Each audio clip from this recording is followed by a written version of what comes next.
Alhamdulillah, salatu wassalamu ala rasulillah, la hawla wa la quwwata illa billah, wa ba'd. Ada pertanyaan?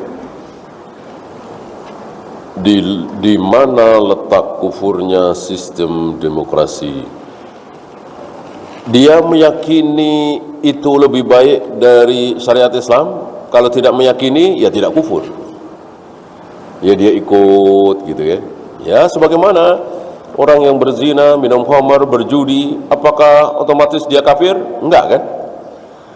Si pezina ini, si pemabuk ini, si pelacur ini akan menjadi kafir kalau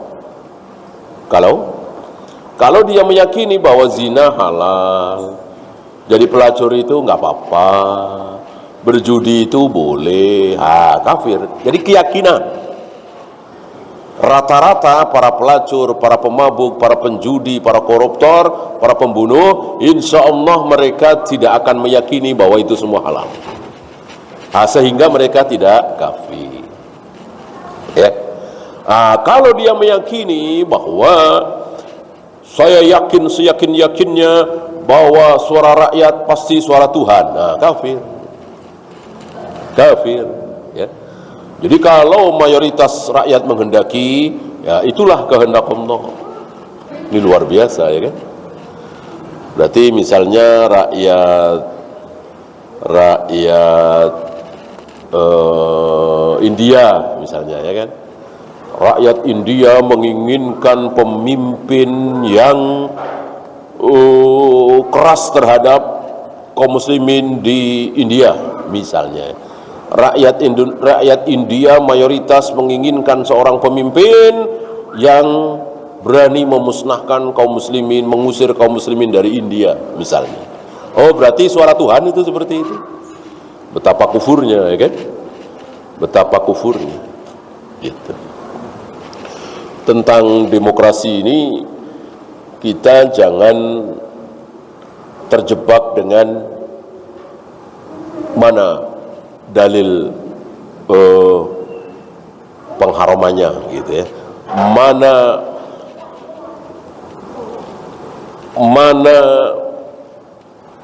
jalan keluarnya, sistem Islam itu seperti apa ya. Jangan mau kita dikasih PR, demokrasi aja sendiri nih gitu. Sistem apa yang menyamakan seorang profesor doktor dengan orang yang SD saja nggak tamat disamakan? Di mata demokrasi kan disamakan. Berhak memilih, berhak dipilih, berhak nyoblos. Kalau nyoblos sama-sama suaranya satu, kan begitu kan demokrasi? Ini sangat-sangat tidak menghargai. Mestinya kalau demokrasi itu ingin dibilang baik, mestinya para profesor doktor sekali nyoblos suaranya 100 misalnya atau 1000 misalnya. Berarti menghormati orang-orang yang berilmu gitu. Maka hormati orang-orang yang baik ya. Orang baik nih, dermawan nih, relawan nih. Dia mengorbankan dirinya, waktunya untuk orang-orang jumbo, orang-orang baik. Nah orang baik seperti ini begitu nyoblos suaranya 100 atau 1000 ya. Ini enggak, suaranya sama dengan pelacur, germo, pengedar narkoba ya. Nah, ini sistem apa ini? Tidak menghargai orang yang berilmu, tidak menghargai orang baik. Jadi di mata demokrasi itu semua orang itu sama, mau jahat, mau soleh sama. Bahkan tidak membedakan antara si muslim dengan si kafir. Ini luar biasa. Tidak membedakan antara laki dan perempuan, udah jelas ya. Bolehkah kita tidak suka dengan khotib tiap Jumat tapi dia tidak pernah datang sholat 5 waktu? Tidak sukanya terus kenapa? Tidak sukanya terus kenapa? Antum meledek dia, caci maki dia, ngomongin dia, cubit dia, ya haram. Tapi ketika tidak suka sebatas di hati antum, ya nggak masalah. Emang suka nggak suka itu kita bisa bikin, ya otomatis lah. Kita nggak respect misalnya, kita nggak suka misalnya, otomatis. Yang penting jangan diwujudkan di ucapan, perbuatan.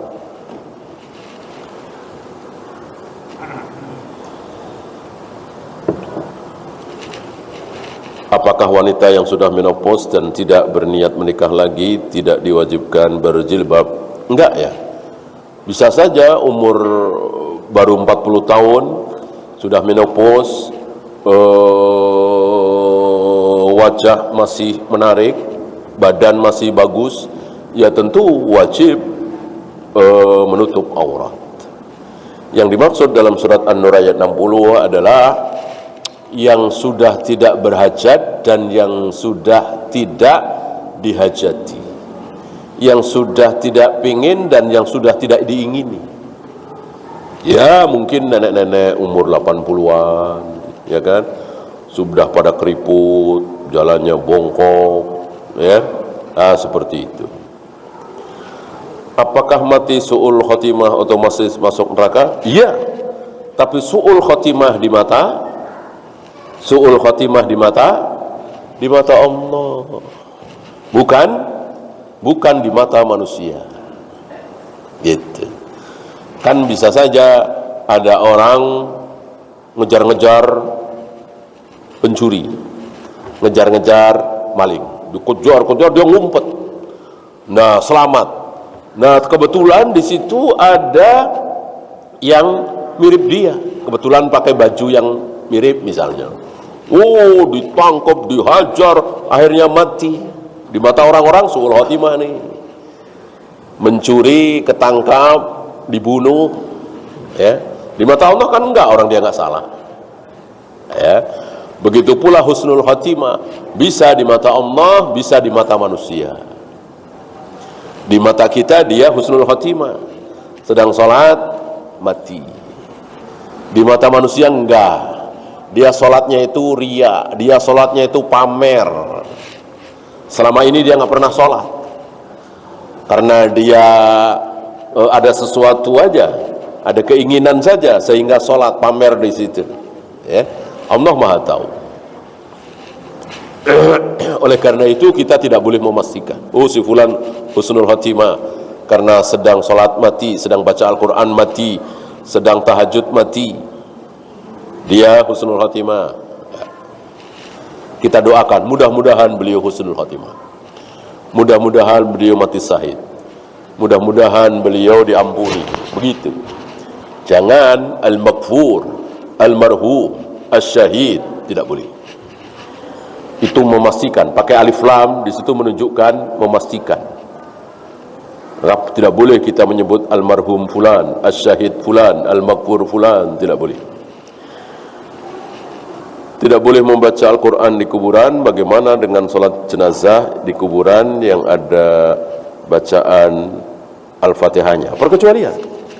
Antum tahu segala kaidah, segala sesuatu ada perkecualian. Ini termasuk perkecualian. Bagaimana kita mengatakan tidak boleh, sementara Nabi sendiri yang mencontohkan. Beliau pernah menyolati mayat seorang wanita penyapu masjid, karena beliau pagi-pagi baru tahu kalau wanita ini sudah meninggal, maka beliau tanya kepada para sahabat di mana kuburnya. Lalu beliau datang ke kubur itu, lalu beliau takbir 4 kali. Tentu ada Al-Fatihahnya. Bolehkah? Boleh. Boleh. Kenapa boleh? Ya Nabi mencontohkan. Tidak mungkin Nabi salah, kan? Nabi salah, Allah salah. Nggak mungkin Allah salah, Allah Maha benar. Gitu. Berarti ini perkecualian. Karena di dalam salat mayat tidak ada ruku, tidak ada sujud dan seterusnya. Wallahu a'lam. Ya, itu saja. Subhanakallahumma bihamdika asyhadu an la ilaha illa anta astaghfiruka wa atubu ilaik. Assalamualaikum warahmatullahi wabarakatuh.